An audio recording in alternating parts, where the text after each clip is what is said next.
One of the reasons that I got involved in pushing for these incentives was because I've had 3 movies made of my books, and at each point in the making of those movies, I went to the people who were making them out in Los Angeles and said, look, is it possible that we could shoot in Michigan? I live in Michigan.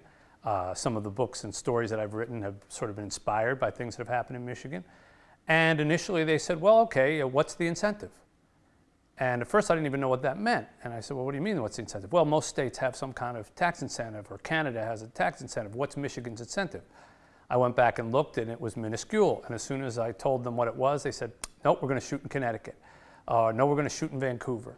No, we're going to shoot in some other place that gives us more money back. And so I personally have watched 3 of my projects that I would have loved to have seen shot in my backyard, where I wrote them, where I intended them to be filmed, shot someplace else. So it was pretty clear to me that you could not get into this game unless there was some type of incentive package.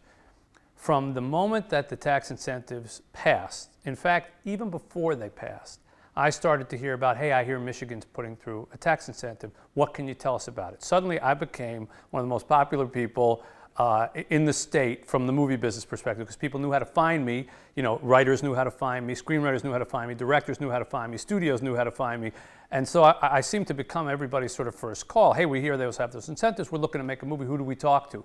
Before we even had a whole lot of things in place, I was getting calls like that. And ever since it's been passed, it's just been a flood, to the point that I say, look, if they want, just tell them to go to the film office. I don't work there. There are places that can answer these questions.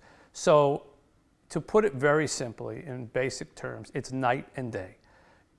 When we spoke before the legislature, myself and Mike Binder, who were sort of from the industry side, kind of proponents of this thing, we were very clear that we said this is not a game in which coming in 6th will give you a 6th of the business, or coming in 4th will give you a 4th of the business. Unless you are at the forefront of the incentive packages, you might as well not be playing the game. I thought the legislators were very wise in recognizing that Michigan needed to overcome certain things, geography, weather, and things like that, to try to make sure that it was a wow package. And what they passed was indeed a wow package. From the moment they passed it to a year later, the amount of business that has come into this state as a result of these incentives is hundreds-fold in terms of dollars. Because I believe we had somewhere near about $1 million worth of work in the previous year, and potentially hundreds of millions of dollars worth of work in the years at least immediately following. You're going to have to show me some other business that goes like that suddenly you pass one particular law and that much business comes into your state. And may I add that that business spends its money up front and asks for its money back much later. This is something that I think some of the critics of this don't understand. When a movie comes into town, they start spending money immediately. From the minute they come in and take a scouting trip, they're staying at hotels, they're buying food at restaurants, they're talking to people, they're hiring. They haven't asked for anything back. They set up shop, they set up offices, they rent offices, spending money, don't get any of it back. They start hiring people, whether it be UPMs or actors or cameramen or whatever, spending money, don't get any of it back. They start the actual production of the film. They rent out everything from somebody's house to a bar to a street. They employ extras, they employ local people, spending money, none of it going back yet. It's not until after the film is finished, after the paperwork is finished, after the documents are filed, and after it finally goes into the state treasury system, and then sometimes not even until the following year after that, that a check is ever written to go back to this business that has already spent, in some cases, tens of millions of dollars in our backyard. Most businesses, if you do an incentive type of package, you provide the incentives up front, and maybe you're giving them money to get started or seeding money or things like that, and the money all goes out early before you start to see any of the return.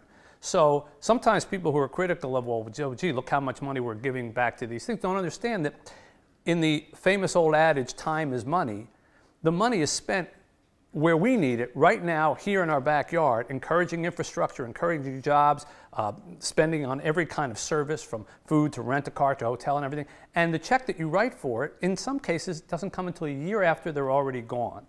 There, again, are not very many businesses that follow that model. So for all those particular reasons, and loving my state the way that I do, and the way that Mike does, and other people who recognize that while we love the auto industry, we have learned the hard way that if you just want to live off of one industry, you're going to die with that one industry too, or you're going to get sick with that one industry too. And a healthy economy is one that is varied.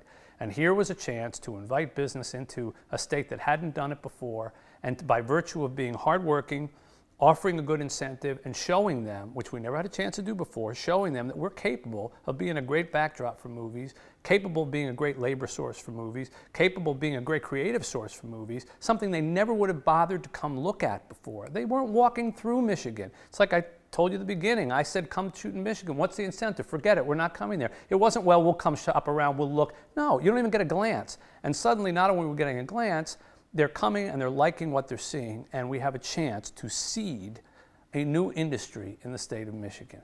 That to me is very valuable. And even if it costs money at the beginning, I do believe in the long run, it will create jobs, infrastructure, new citizens, new taxpayers, the kinds of things that are not easily measured in typical accounting. Okay, well, this comes in off this tax thing and this comes in. You're talking about growing a place to live, growing a place to work, creating people who want to be here, who want to buy houses, who want to buy cars, who want to live around. That doesn't show up in all the actuarial tables. But believe me, I've seen how it works.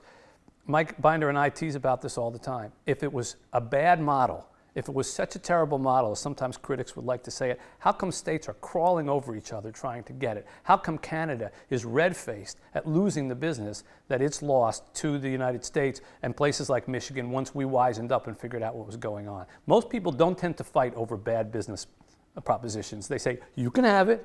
If it's a good business proposition, they fight over it, and this is a good one.